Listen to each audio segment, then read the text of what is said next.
কুষ্টিয়ার লালন শাহের মাজার এটা কি মাদক দ্রব্য মুক্ত এলাকা করার জন্য কোনো উদ্যোগ আছে কিনা? মাননীয় মন্ত্রীর কাছে আমার প্রশ্ন, সাংস্কৃতিক রাজধানী হিসাবে কুষ্টিয়া সারা বাংলাদেশ সহ বিশ্বে একটা পরিচিত।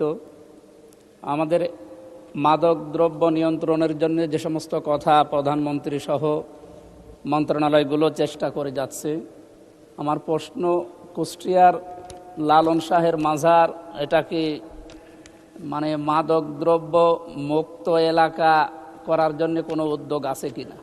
কারণ এখানে তো প্রশাসনের পাহারায় তার জন্ম অনুষ্ঠান এবং মৃত্যু অনুষ্ঠানে যে 3-6 দিন এখানে যে সমস্ত অনৈতিক এবং এই সংস্কৃতির নামে যে কাজগুলো হয় এগুলো বন্ধ করার কোনো উদ্যোগ মন্ত্রী মহোদয়ের আছে কিনা আমার জানা প্রশ্ন। মাননীয় মন্ত্রী। ধন্যবাদ মাননীয় সংসদ সদস্য। শুধু কুষ্টিয়ার লালন শাহের সেই স্মৃতিঘটিত সেই এলাকায় নয়, সারা বাংলাদেশে আমাদের পরিকল্পনা রয়েছে। সারা বাংলাদেশে আমরা মাদকের বিরুদ্ধে আমাদের সরকারের যে পরিকল্পনা রয়েছে মাননীয় প্রধানমন্ত্রী নেতৃত্বে, সেটা আমরা সারা বাংলাদেশকে আমরা মাদকমুক্ত করতে চাই। এখন মাদকমুক্ত করার জন্য ব্যাপক পরিকল্পনা আমাদের আছে। আপনারা খেয়াল করে দেখেছেন, মাদকমুক্ত তখনই হবে যখন একটা সমাজে অর্থনৈতিক কর্মকাণ্ড বৃদ্ধি পেতে থাকবে। অর্থনৈতিক কর্মকাণ্ডের মূল ভিত্তি হচ্ছে আমাদের গ্রামাঞ্চল, এবং গ্রামাঞ্চলের 90% লোক এখানে গ্রামে বসবাস করে। তারা হচ্ছে কৃষক। একসময় চীনের মাও সেতুং বলেছিলেন যে ওরা ঘুমোচ্ছে, ওদের ঘুমোতে দাও। সমস্ত মানুষ আফিন খেয়ে ঘুমোতো। ওরা যখন জাগবে তখন সব কিছু তছনছ করে ফেলবে।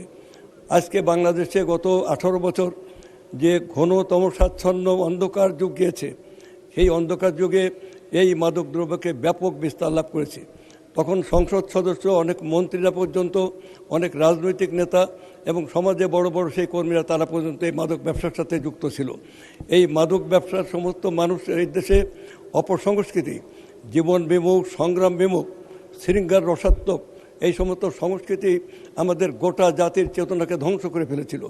এই যুব সমাজকে ধ্বংসের পরিকল্পনা একদিকে, অন্যদিকে পরীক্ষার খাতায় লিখুক আর না লিখুক 97% পাস করাতে হবে, এই ছিল 8% পাস করতে হবে, এই ছিল ব্যবস্থা। অতএব শিক্ষার, সংস্কৃতি, ইতিহাস, ঐতিহ্য সব কিছুকে ধ্বংস করে একটা অন্ধকার যুগের যে ছিল, সেখানে আমরা সেই যুগের অবসান ঘটিয়ে আমাদের সরকার প্রধানের যে দৃষ্টিভঙ্গি নিয়ে আমরা একটা নতুন বাংলাদেশ, শহীদ জিয়ার পথে আমরা একটা নতুন বাংলাদেশ, একটা নবজাগরণ আনতে চাই।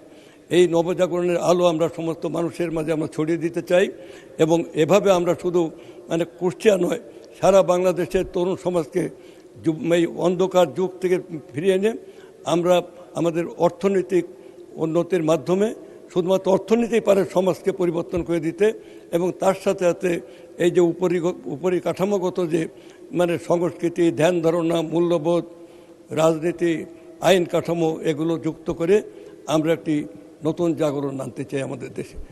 আপনাকে ধন্যবাদ মাননীয় সংসদ সদস্য।